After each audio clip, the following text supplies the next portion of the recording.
And Wolfie then needs us to creep out like a ninja, it's like, and one creak, and it's like a fucking horror movie where it's like, come back, little bitch. And you're like, no.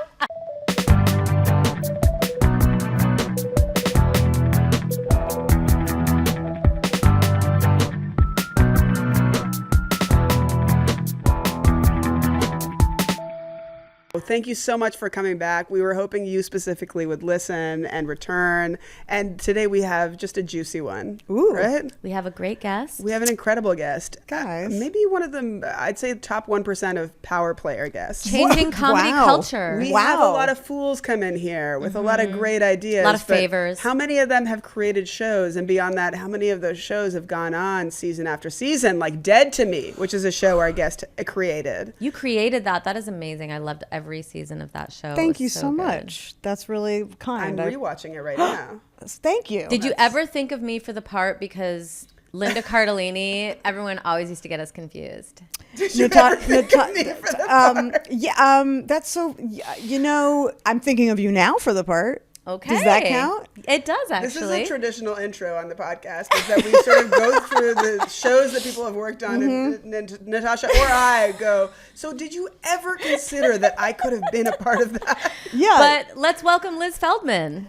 There's also No Good Deed, another show. I mean, we were just talking about it. You've got an overall, not just. We don't need to talk about that. Not just the outfit. She's wearing overall. She's got an overall. It's Liz Feldman and she's here. Bravo. Hi, guys. Thank you for having me. And I know you also have a podcast. I do. Can you explain? Well, you just found out I had a podcast. Let's be honest. I was a guest on the podcast. You're an upcoming guest on the podcast. It is called Here to Make Friends, which I co-host with my new good friend, Jessie Klein. Oh, Did you? hilarious. It's a new good friend? Well, new-ish. Certainly new when we came up with the concept for the pod. Do you think some of your older friends are like, cool, that you just... Oh, I know they are. Oh, yeah? Oh, yeah. How many friends do you think are bitter about you starting it with Jessie and not them? At least 2.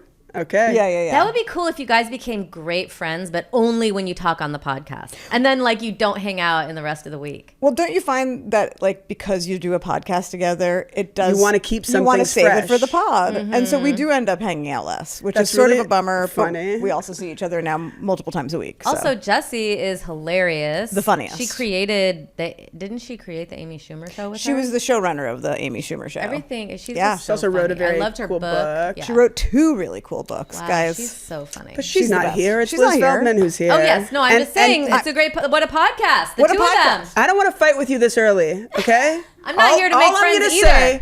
All I'm going to say is I was on Here to Make Friends, and we discovered on that podcast some really wild similarities between Liz and I. We're both gay women married to men. We actually both we met our wives 17 years ago. I'm at 18, but yes. Okay, now we're competitive. We've been together 17 I'm years. just remembering 19 for me. No, we've been together. Okay, you met at 18, but been together 17 years. So the commonality remains. Commonality Shauna and I remains. as well. And then secondly, we both started stand-up at 16 years old. That's right. Whoa. Yeah. Yeah. Yeah, weird. Was it with you look back and you're like, oh my, what a weird place that I was in as a child? I mean, I look back on it and I'm like, the balls I had. How old? 15? 16 when I started. 16. That's really very young. Yeah, I wish I had the sort of unfiltered confidence that I had then. Me too. But I want it back. But doesn't it make sense? Because it's like you don't have rent to pay. Right. Yeah, the stakes weren't high. But also like I don't know. My jokes were all about like my mom and SATs and smoking because I smoked as a teenager. Whoa. Yeah, so I was like, I was doing things on stage that my parents didn't know, that I was really doing off stage. Oh, you so were I was cool. talking about things as they were jokes, but they were actually things that I was actually doing. Like what? Like smoking and smoking pot. I had jokes about that at 16, 17. and would your parents be like, can I come see your show? All my parents, yeah, they came. And my then they whole were like, family. oh, she smokes. Yeah. I mean, I guess it was sort of an open secret, kind of like, Is this in LA? This was in New York. I'm from Brooklyn. Okay. Okay. Yeah. Okay, so this is cool, guys. So then cut to me in Toronto, the sliding doors of different ways you can go with comedy. My comedy was very like about my dad's accent. It was like post 9/11, sort of like people thinking that my mom, who's white, was like kidnapped by him. And it was all funny. a little bit for the benefit of my parents. Yeah. My mom still to this day is like, well, my favorite joke of yours, you did back in the day. And I'm like, what was it? She's like, that you're brown on the outside and white on the inside like a coconut. And I'm like, oh God.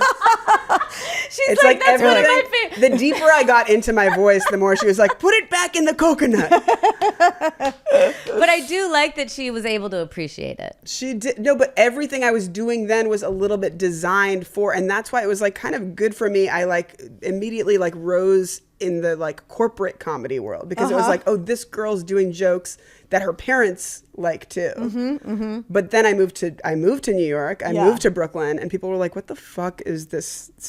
Why is this gay girl talking about her dad's accent? I had to get real because New York makes that come out of you. That's what yeah. I mean, I certainly wasn't talking about being gay when I was 16 because I wasn't talking about that with anybody. Yeah. So, when did you come out? I was forced out at 17 by my mom. Really? But it was premature, I think, for me in terms of my readiness. Wait, She was like, just tell me. No, Admit it. She wrote me 2 poems, and she made me read them in the car while she was driving me.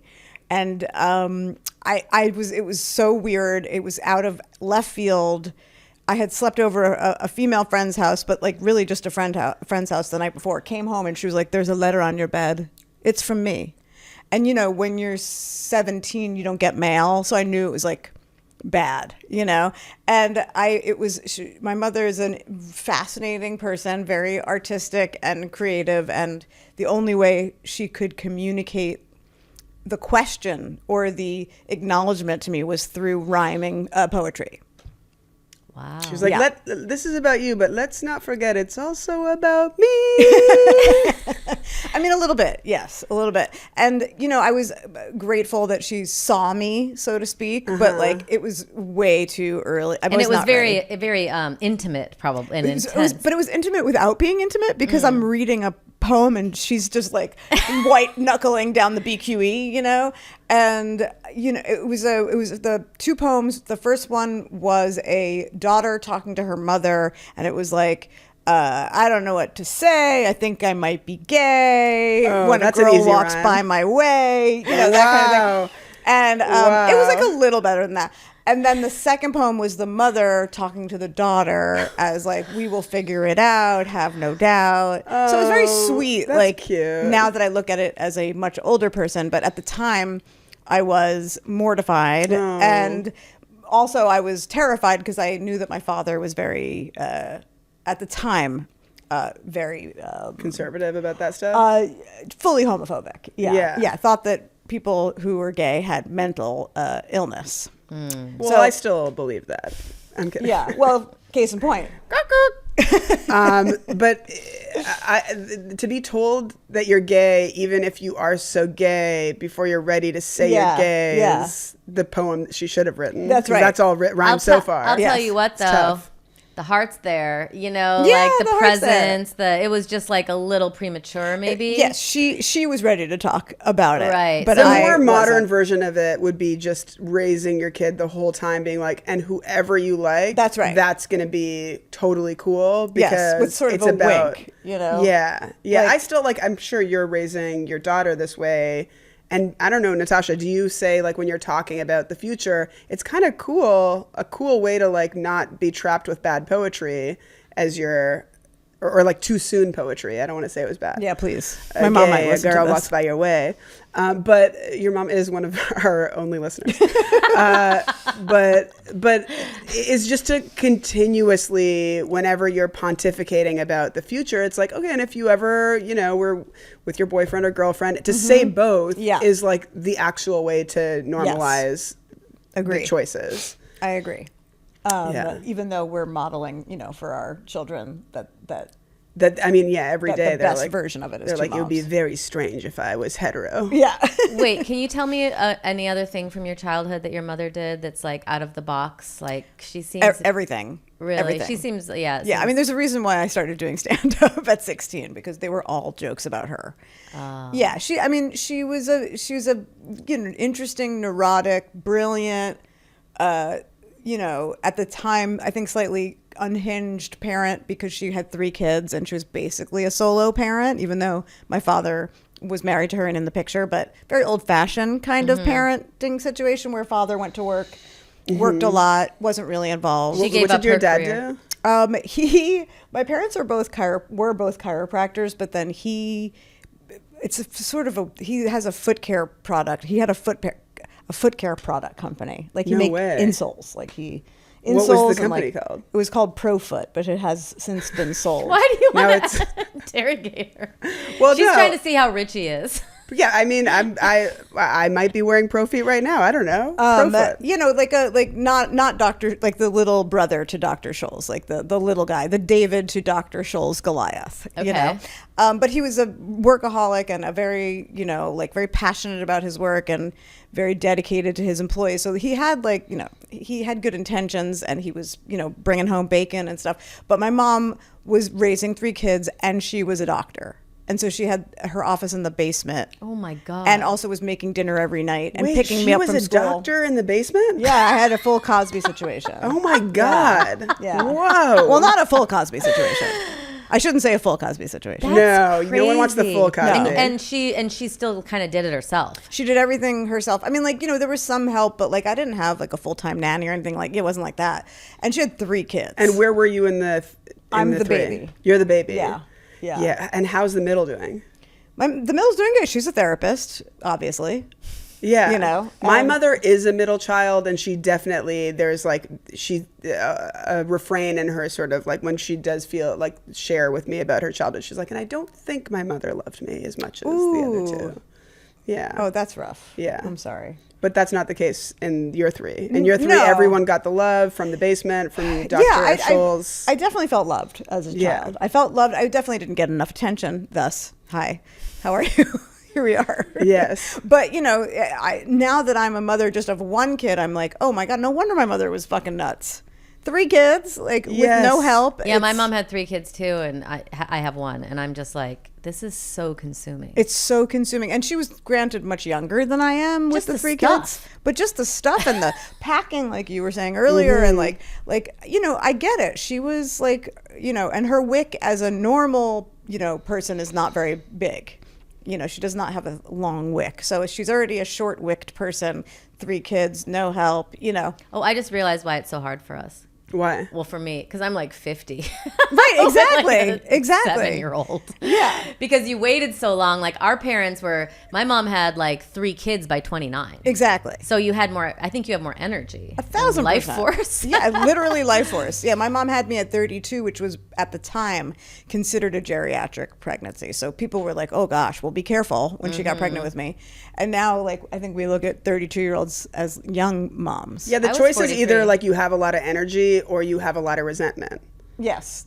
You got to choose. Wait. It's the trade-off. I think if you have 3 kids at 29, you're going to be like, well, I could have done a lot of things. Oh, you back would have then. resentment then. Right. And now I'm juggling 3 kids. But I think my mom, and this is hats off to her, she was a doctor and she had 3 kids. Wild. So And she was yeah. practicing. But then she did it a little bit later too.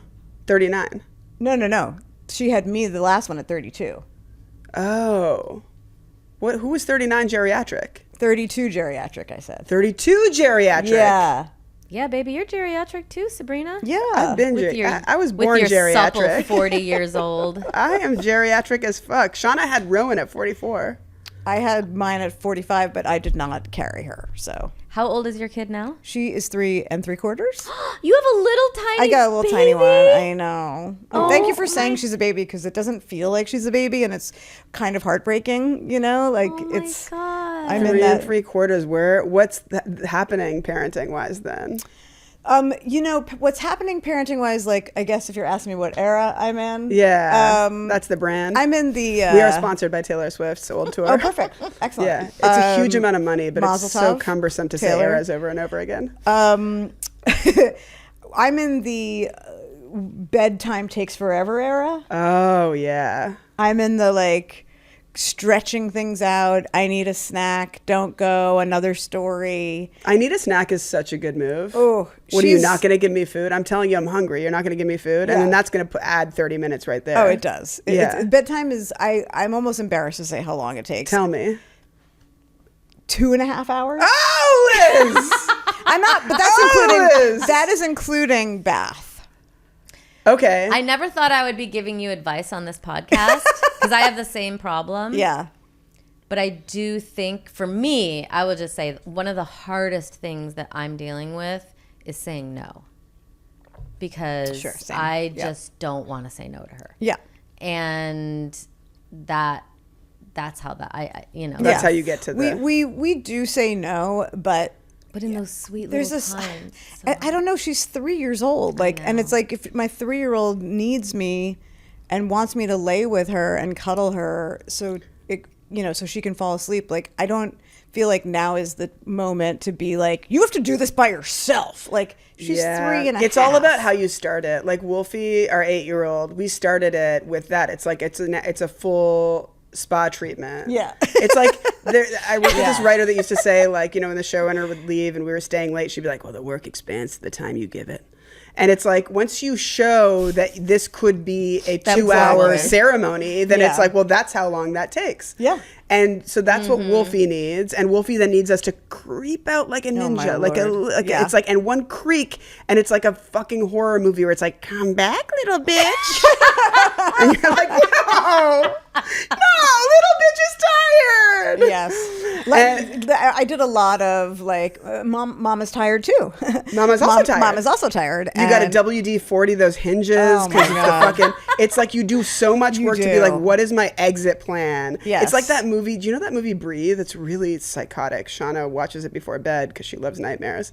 But it's a movie about it's on Netflix, I think. It's about like 3 young kids that break into a house, but it's like the wrong house to break into because it's a army vet who's fucking jacked. He's like 60 years old, but he's blind. And he can hear you fucking breathe. Oh, yeah. I see. That's Wait, Shauna watches that before bed? It's either that or the missing lady documentary. Oh, so she I likes do like that? a missing lady documentary. Moshe likes that right before bed too. He said it doesn't affect me. I think the psychology is like, I'm not missing. It's like, for tonight, I'm not missing. Well, as a missing lady documentary watcher at night, I do not have experience being a missing lady. No, I don't. But I can tell you, it's not about the sort of Schadenfreude of I'm not missing. It's the okay. Now I know what I would do to not be missing. You're just cramming before. You're cramming. You go to sleep and you're vulnerable. Yeah, when you're asleep. That's why I like Cli-Fi. What the hell? Like science fiction, but like climate fiction. Like it's like about the future of what we're going to, like movies that are in that genre, because I want to prep and know every possible thing that could go wrong, even if it's just made up. I never heard Cli-Fi before. I like that. It's a genre. Oh, excuse Octavia me. Butler, yes, The Parable of the Sower. That's kind of like. That's Cli-Fi. Got you. Yeah. Yes. Sabrina hasn't read it. Every now and then, the smart people that listen to this podcast for when Natasha talks about Cli-Fi, they got a little something. Listener boner. Now back to me over here. This my 2-year-old, we said, you know what? Fuck this Cli-Fi. We're gonna fucking do it different this time. Yeah. And we're just gonna teach him that he can self-soothe, and you just sort of like. I find like, and to relate this to coming out in a psychotic way, that's a reach. But like when I first started coming out on stage, I was so nervous about it that the audience was, of course, uneasy because I was sort of like, and is this okay if I tell you this? Mm-hmm. And then the more confident I got, just like when you tell people in your life, the more it's like, oh yeah, of course, well, it's a given. Right. And so with the second kid, we had this confidence of like, it's a given that you can fall asleep. Right. And that energy that we brought Bedtime, we're like, it's a given. We're giving you your milk and your soother and peace out. And now we go bye-bye with him. Here's what I'm going to say. You don't read him 2 hours of books? I used to read her like forever. No, I'm doing that with Wolfie.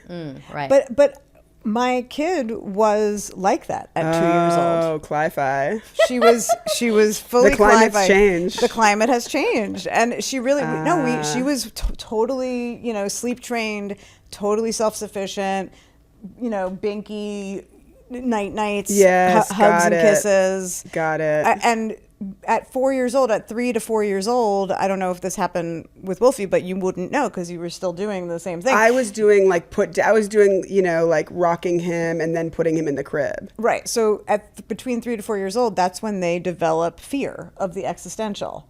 They develop fear of the dark, fear of monsters, fear of the sound in the wall. Like, you know, their imaginations are incredible at that age, but they don't have any logic. So that's what sort of happened, is that she's, I guess, in a regression where everything's a little scary.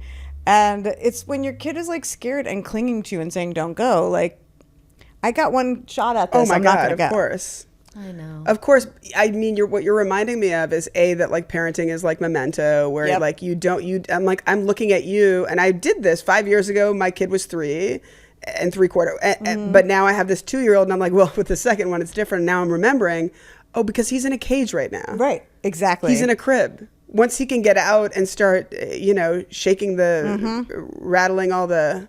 Life was good in the crib. Life was good in the crib. We're in a big girl bed. I keep him. I just raise the crib.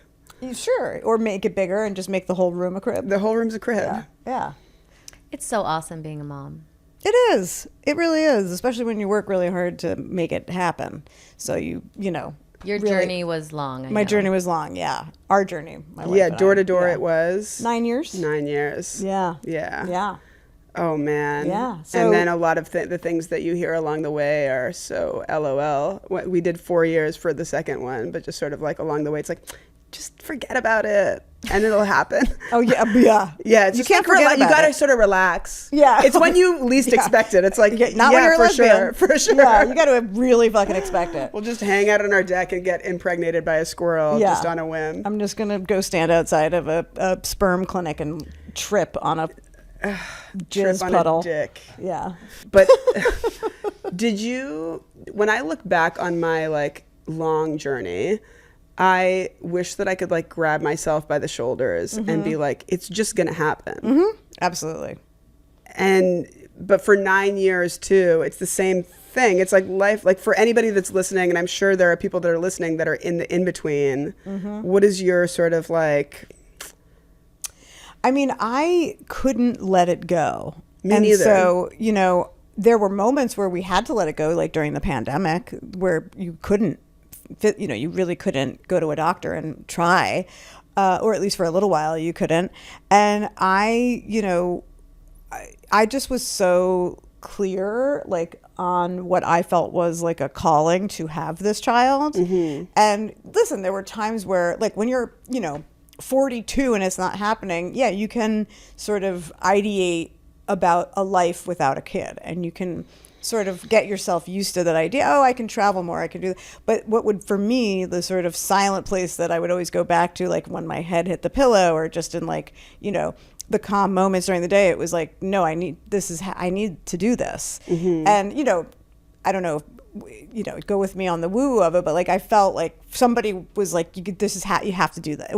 It felt beyond me, the calling to do it. And it sounds like you had a pretty great mom, and it sounds like you probably felt that you could also do what your mom did. Best of it. I have a close family, and like, it wasn't just me who I was thinking about in terms of bringing a kid in. It was my mom, it was my sister, my brother, and my nieces and nephews. Like I wanted to add to that fold, but it was almost like there was, like my now daughter's, I don't know, spirit, like calling me from, like we talk now about like that, she called me from the cloud that she was on, and she whispered in my ear, like, tell mommy to bring me, Yeah, it's very sweet. So we, I don't know. I think I would say, like, if you feel that calling, stick with it. Yeah. And, you're going to have your ups and your downs, but,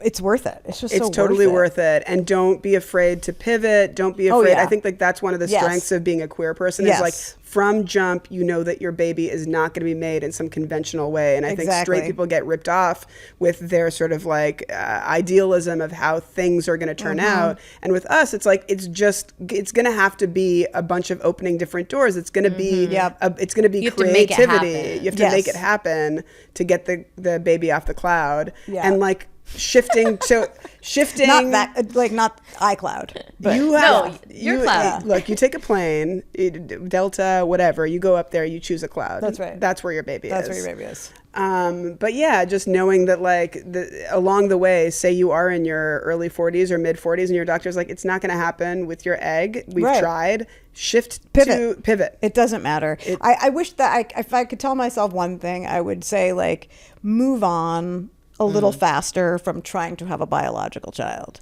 because I essentially that's where you started. I started there. I tortured my body to try to make a biological child, and it doesn't fucking matter. It doesn't matter. Just like, I can go meet a friend's kid or a random kid, who I pass by at the coffee shop and go, oh my God, what a beautiful child. You could love that kid in a fucking second. And if it's your kid and you're helping to bring them into the world, you will love them in the first second. It's just how it is. I mean, even like our first child is biologically Shauna's egg and our donor sperm. You choose your donor right. No one's giving 1 ounce of the biology to Shauna at all. She did all the labor, and I'm standing there being like, yeah, we're twins, baby. Yeah.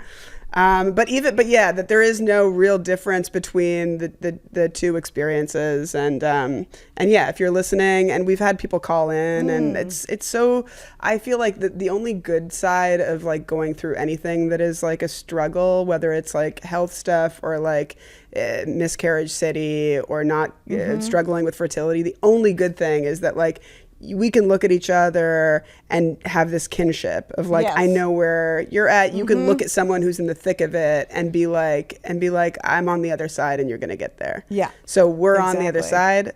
You're going to get there. I was 45 when my kid was born. That's amazing. So, it's never too late. I also sometimes think people should get second opinions from doctors too, because it is new. Oh my God. Yeah. It's new science. And I think that there's some people who are trying to push you on stuff that doesn't really work. It has a really low success rate, but you're spending all this money on like something called like IUIs, like where they would like. That's how we got. I just feel like I spent like $7,000 every time I would do one of these, and it's like you basically keep the jizz if they're going to be out of town, and then the doctor comes and puts it on you, but it has to be the exact right date. Anyway, I just think like getting second opinions, female doctors who've like been through it, I think are better. There's like new things being discovered. Like by the time I froze my eggs, when they defrosted them, the refrigerator temperatures had changed and I lost half of them. Like it was like, because they had to be transferred. It's like it's a new thing. So I think in getting advice from people who've successfully done it, women who you know or friends or podcasts. Going to doctors that you know and not some dumbass weird lady in Puerto Vallarta that's putting embryos in your wife's C-section scar.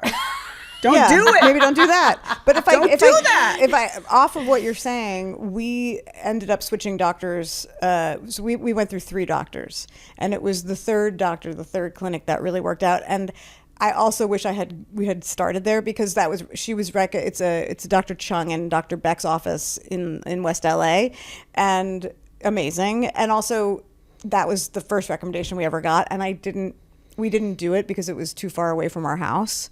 We really like picked the place that just felt sort of the most convenient. And if I had, I'm always like hindsight, but I wish we had just gone with that doctor first. But it wasn't working. We pivoted. It wasn't working. We pivoted. I had the same experience. Shout out to Dr. Evans. Shout out to Dr. Paulson in Pasadena. The man, Paulson? Yeah, Dr. Paulson. That's how you got your kid? Dr. Paulson in Pasadena was the one that finally put Rowan and Shauna. Awesome. Well, that's crazy, because he's the one who I left. Ooh, boy. Shit. Should I leave? And this turns into like a Brandy and Monica. But one of us doesn't want him, and I'm fighting for him. All right, the meme of the week today is about the power of the moments before your kids fall asleep.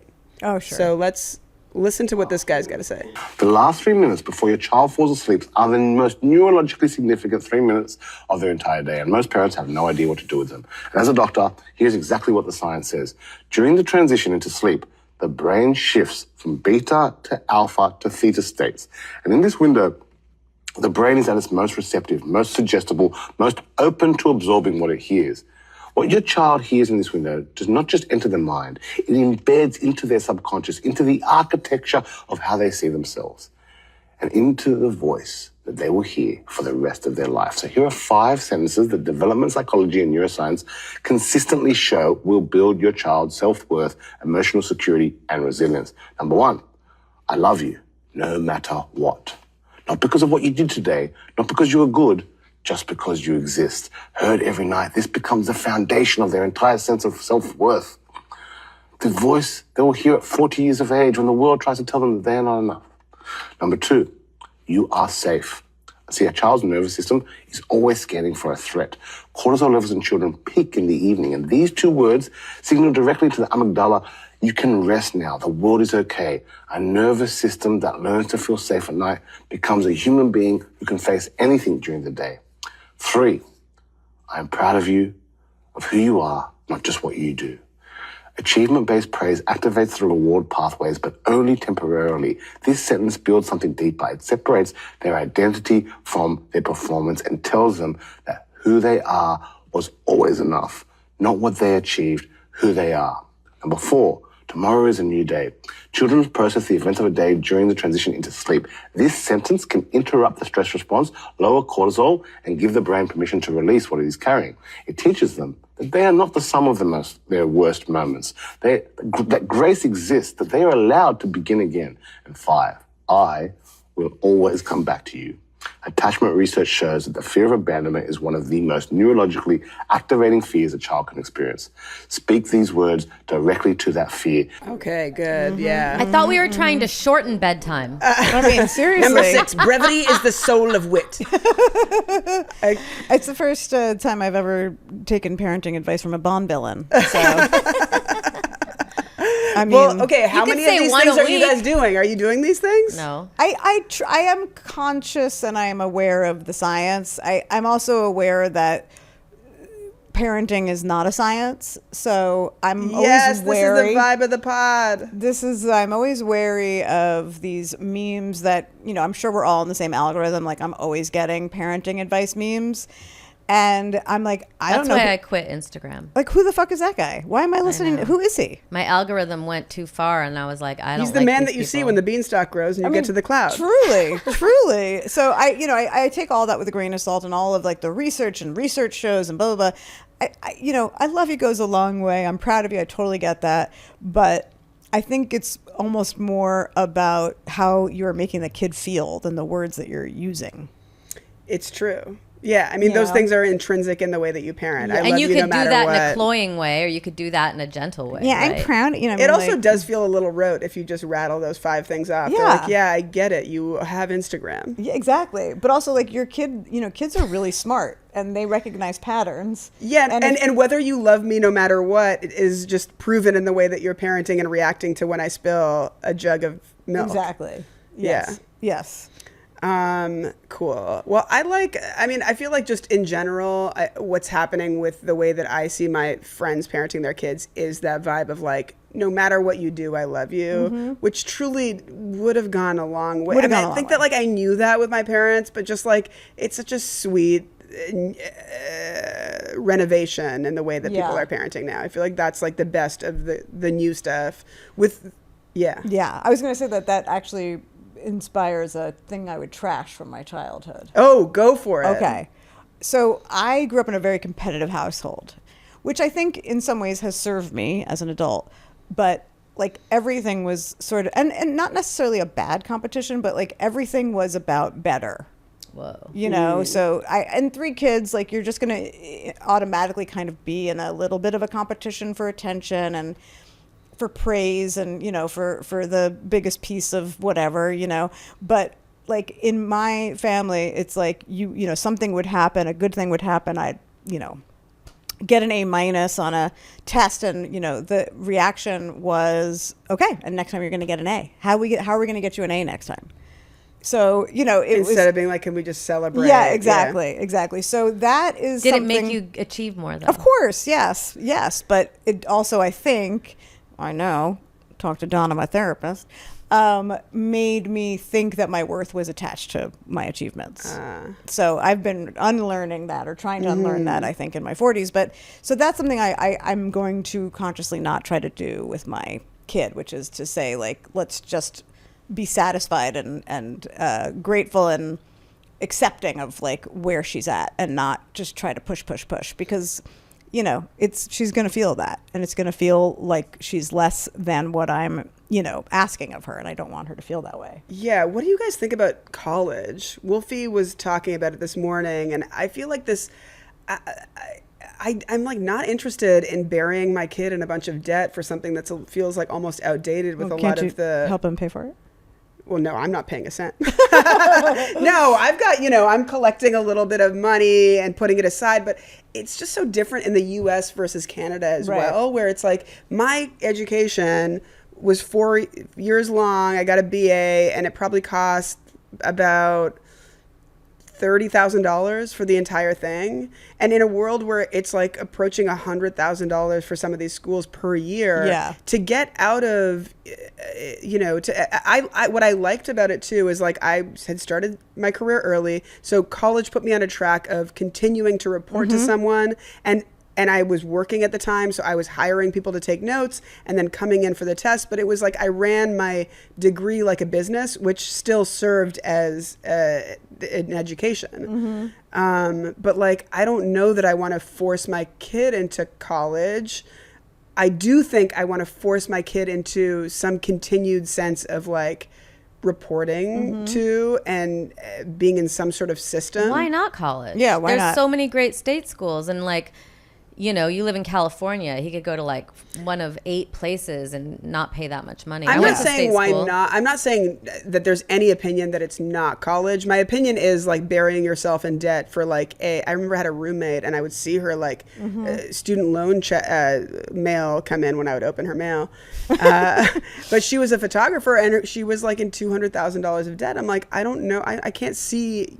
You don't have to go to schools that are that expensive. No, you don't. Unless I'm out of touch. I don't know. I went to City University of New York, and it was like $1,200. CUNY, baby. $1,200 a year or something, or a semester. Yeah, there are ways to do it.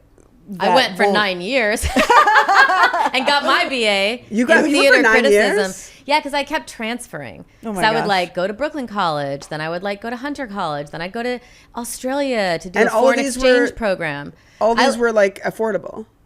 Yeah, but like it was much cheaper. It was then, cheaper too. then, but it was I had residency in New York, but I have residency here. It's like you can. Yeah. I don't know, just like using personally. Maybe it's outdated, but I just feel like I was exposed. It's about exposure and being exposed to new elements that are like higher education for 4 years. I've been swayed. Is a stratosphere you want your children to aspire to. I'm sure I sound elitist. No, but dare I say it's not just about the academic education, but it is about the socializing.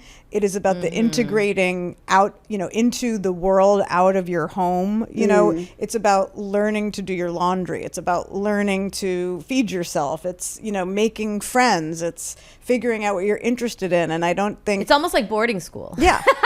I know. I mean, I guess the part of it that scared me was this idea that if you're in America, it's going to cost the price of a condo. And I didn't like that. It doesn't have to. And also there's a great thing called the 529, which is I think that's it's what I a have savings for them. account for college that you can start for your kids as soon as they're born. And it's transferable to, any kid in your family. And you can just keep funding it little by little. And if you start when they're born, by the time they're 18, there will be something in there. And they can get like, oh, let's put that in my college fund, you know? Because I think for a while we were telling her, Moshe had it in his head to explain to her that she could go to college or take the money to do something else. That's what I've been kind of doing. I need to like go back on That's that. not something you This say. is like iPads at tennis camp. Yeah, Last year I told him he could take his all the kids had screens at tennis camp, and one of the coaches stupidly told me like, well, your kid's more of an iPad kid than a tennis kid. And I'm like, oh my God, what have I done? Right. I gave him the option just because other people were giving him the option. This summer, no iPad. Yeah. He's loving tennis. And so I got on iPad at tennis camp, this college situation, and start, what are you guys saying to your kids? Like, you got to go? I just talk about college that it's like, oh, it's, you know, it's just like a cool thing. You know, it's like I tell her about like, I didn't know about the Ivy League schools. And I said, well, there's these, you know, and she's seen Clueless, so she knows about like Harvard, you know. No, so that's what I don't want. I know, but it's like ins to talk about. I mean, she's not going to Harvard. By the way, maybe she is, but I can't afford Harvard. You know when you're recording your own podcast and you hear yourself talk and you're like, oh, I'm listening to this and I'm not on board with what this personality is. When I'm yes. I am in a parachute flying outside of my body, not repping anything I said about college. I am. No, a lot of people feel like smart. I just don't want intentional parents are saying this. It's a movement. I don't like $500,000 debt. No, but now you guys are telling me there's other ways through. There really are, and I do like the reporting to, like, in my mind, my version of what Moshe has been saying is like, you can go to college or you can have be on your way to a career where you are reporting somewhere and something's expected of you, but you can't just have some sort of, like, I was explaining the difference between a job and a career, and I said what you could also do is have an internship, because in my mind I'm like, let them do that after college. I know, you're right, because then I got exposed to things that I didn't even know I was interested in, and then it sparked a lifelong interest in it, you know. So I think that it's just important to expose yourself to things that you would have never have thought to expose yourself to, if you're up for that kind of thing. So now I've got to go back in time. I've got to go a little bit back and be like, about college, I've been thinking about it. A cool thing. And also, it's a teachable moment to say, I've been thinking about it, and my opinion has shifted. Yes. And that happens sometimes. That's what I did with tennis camp. Yeah. Okay. I changed my mind. I changed my goddamn mind. Yeah. You are back in jail for 4 more years after the current jail you're in. And but it's not jail. Have you seen Orange is the New Black? They have fun in there. Sometimes I do get paranoid. I'm like, because I remember how much I wanted to break out. Mm-hmm. Yeah. When I because college was like, okay, bye. Yeah. You know, but like these kids, like, they kind of have to do what we say. They do. So long. They really do. I feel kind of insecure. Like, I'm like, I don't want to be like, you know, like I want to give them space. But my goal is to raise the kind of kid that wants to be close to me when she's in college. Yeah. Not that I've ever talked to her about college because she's 3. So it's like, you know, I'm just trying to explain like kindergarten at this point, you know? Yeah. Shauna and I talk about that all the time. And we talk about how like are going to be like really cool, have a lot of plans, and we'll try and fit you in. Isn't that attractive? No. What are you talking about? That's not a good feeling for a kid. On. But no, they know we love them, but we're also roller skating. We show up to all the good things, but we've got a lot of friends and a lot of plans. So and roller skates. And obviously we're also like parked in a car with binoculars watching them. Right. But we're not, we're pretending we're not doing that. You guys know how to have fun. You're like 70s parents. We are, famously. We're from cool. the 70s. I love it. I feel like for some reason parenting made me a little more of a prude. Sure, I get that. It sucks. You're like, I'm not going down on you, Moshe. I don't do that anymore. I'm a parent now. No, but I just don't have. I'm not as like reckless in my ideas. Yes, you know? So I don't drive the same. No, I'm scared to drive in general. Yeah, I'm just like everything feels so precious. Yeah, it's really hard. It's a hard way to live. Look, there's someone else that's feeling there's a hard way to live, and they've called in with a question. Let's hear it. It's not all about me. Let's listen to the audience question. But this question is about you. Okay. My question is about how to balance someone experiencing their emotions versus suppressing their emotions. I feel like sometimes I am rushing my child through the experience of feeling through distraction, but also when are they done having their tantrum or panic moment? The other day, I think I said to my toddler, are you done or do you need a bit more time to feel sad? Which feels really disingenuous. Like, okay, we're rushing you through this emotion, but the alternative is to distract him. I'm not sure what the answer is. Thanks so much. I love that you can hear the baby sort of whimpering in the background. I mean, I have all these thoughts, but also it's like the fact that you're even asking is like you're a good parent. And the fact that I think the thing that she said was very good. Yeah. Are you done feeling sad or do you want to But it's also kind of crazy to say that. Are you done being sad or do you want to keep crying? You know what I say? Well, we don't know what that produces, okay? Like, right. We also don't know why they're crying. Like, I know that's what everyone says to say, but we don't know that that's going to work. That might create like weird psychopaths. You know what I love? What? I love talking about it. It's like, do you want to, if my kid is crying for something that I feel like we could be moving on from, I say, hey, it's fine for you to spend some more time crying because we didn't find the 150th tiny little toy that you've fallen in love with. You're condescending. I'm for sure condescending. That's my parenting style. I mean, I'm literally above you. We call it mom descending. Mom descending, yeah. But I go, you could choose to spend the whole day doing this, but just so you know, that is hardwiring a root in your brain that is getting stronger and stronger. And if you want to choose to hardwire a new root, which is maybe going to improve your life, which is choosing that we've lost the toy, we care about the toy, we're sad about the toy, we felt sad, but we're going to move on. That in your whole, you think about all the time you're going to gain in your whole life by being a person that's able to move on. I don't know about that. Liz, come on. I think it depends on the age of the kid. But 8. Right. But even at 8, you are maybe suggesting to your kid, think your way out of this feeling. I'm trying, yeah. Okay. Natasha loves it. And I feel like I know she's got a good therapist, so I've got one too. But you know what I'm saying? Like you're saying, put, logic your way through this, sort of visceral reaction that you're having for not really the reason of like he's sad because of this stupid little toy, but it's about attachment or it's about, whatever it's about. But, I don't know it's tricky with the feelings thing because like I'm so aware of the ways in which I was logicked out of my, and also like I'm talking to Wolfie of the future. Well, yeah. Showrunner, success. Absolutely. It's working, I'm baby. Sticking with it. But I'm going to lose the poetry. Okay, I'm not going to write the poems. Yeah, that's fair. But you know what I mean? But you're undoing some stuff from the logic. I don't even think I'm not blaming my parents for it. I think it's a generational thing. Like, we weren't trophied. We weren't overly, coddled at all. Like we were not gently parented in our generation. I was not coddled.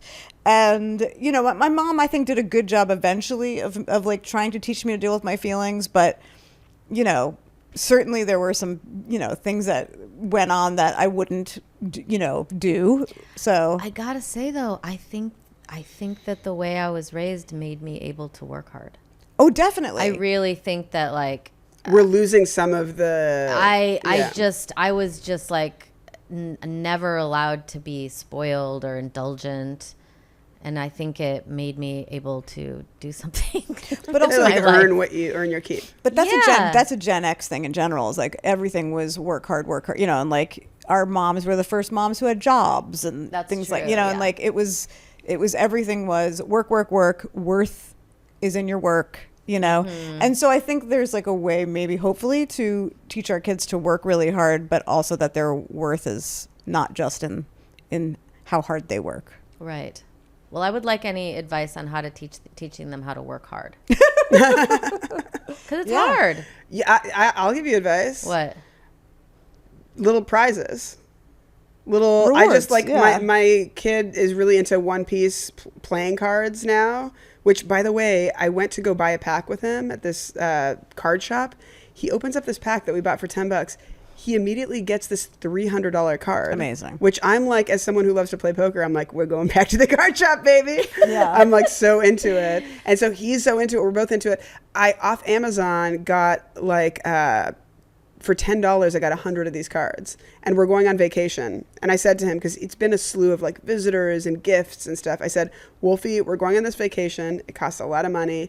The budget, the budget is maxed right now. We don't have extra. We're not asking for more. We're enjoying the experience. Your that's budget. Important. Mm-hmm, yes. Mm-hmm. I said, and I always do give him a budget when we go on a long trip or whatever, because I know I'm going to want to buy him something. He's going to, So I said, your budget is $30 for the whole trip. You can choose how to spend it. He goes, can I save it and get something when we come home? I go, I would respect that. if you choose to save it, and that'd be amazing. And for every day that you're helpful, that you're kind, and that you do not ask for more than you're given, you're going to get to choose 2 of these One Piece cards. And I mean, it's already like, I've started it because I had so many. I started it before the vacation. And it's like, he's a little more, it's like when I asked him to go, we had friends over for dinner yesterday. I asked him to go wash the chairs in the backyard. He's doing it. And it's do you have to give him a card to do that? I give it at the end of the day, if he's been, if we haven't had a moment where it's been like, okay, you're not listening or whatever, then he gets the card. I really to me, it's like, you got to incentivize. Yeah, I think that's totally fine. My version of that is when she gets home from camp or school, she wants to watch something. And I'm like, okay, as long as you empty the dishwasher. Oh, that's great. And make sure your room is clean. And then that's great. I'd like to add one more thing onto there. My room is clean. Make your water bottle ready. Oh, that's cool. Ooh, that's good. And then she watches something, and then 30 minutes are up, and now what do I do? It's time to go feed the dog again. Get that dog nice and plump. It's hard it's actually hard as a parent monitoring the screen time too. Oh, it You're really probably is. not there yet. Oh, Liz. I mean, no, I am, and it's something I'm really sensitive about because I'm sensitive when I think other parents are leaning on it too hard. Like I was told to prepare some sort of rant about parenthood. Yeah, we can do it. Okay, we can do it. We should do it because we're wrapping up. Yeah, we're bringing it back. I mean, it's this our is famous a perfect segment. segue. Okay, do The segment is, what do you put in timeout? I'll tell you what I'm putting in timeout. Parents who give their little kids their phone. Sabrina is sitting right there. Hi, baby. Parents who give their little kids their phone unsupervised. And I got to tell you, we recently were hanging out with another family that we didn't know that well. They had a 5-year-old daughter, and she was on that phone. I didn't know what she was doing, if she was playing, like, whatever it was. And then next thing I know, she's showing my 3-year-old daughter, like, some crazy shit on YouTube. What? Yes. What's the crazy shit? Like, just stuff that I would never show her. Kids an should episode not of be on Jackass? YouTube. YouTube's way too dangerous. I mean, it's giving your kid a phone unsupervised when they're that little, and even honestly when they're older. It's like leading them. It's like telling them to go walk down a dark alley. And not true. watching what happens. Like it was so, to me, like, irresponsible. First of all, the kid is 5. Like, she shouldn't be watching that shit. But let alone sharing And then it. now it's in my now kid's it's in my brain. kid's brain, and I'm working so hard to not be the parent that Go to a does Waldorf that. school, baby. Yeah, I mean, No, sure. don't sure. do that. Maybe not. Don't you dare. But I also, like, even take umbrage with parents that take their kids out to dinner and then put them on the phone, even with headphones. I gotta go. This has been a great episode. I have. This is like our main fight. Okay, I got issues. I got issues. Let me just speak. Just don't. Let me speak from timeout. Okay. I'm in timeout, and I just want to say. Okay. If you don't have a sitter, you're out at a restaurant, but you want to connect with your wife, one thing that you can do, and it's not putting the dark streets of your phone to your child to go, crawl through the feces on YouTube. You put on a sensible episode of Mika. You got your kid over there on that. Your other kid is playing an incredibly educational game. And you are with your wife being like, you won't believe what this lady said on the podcast today.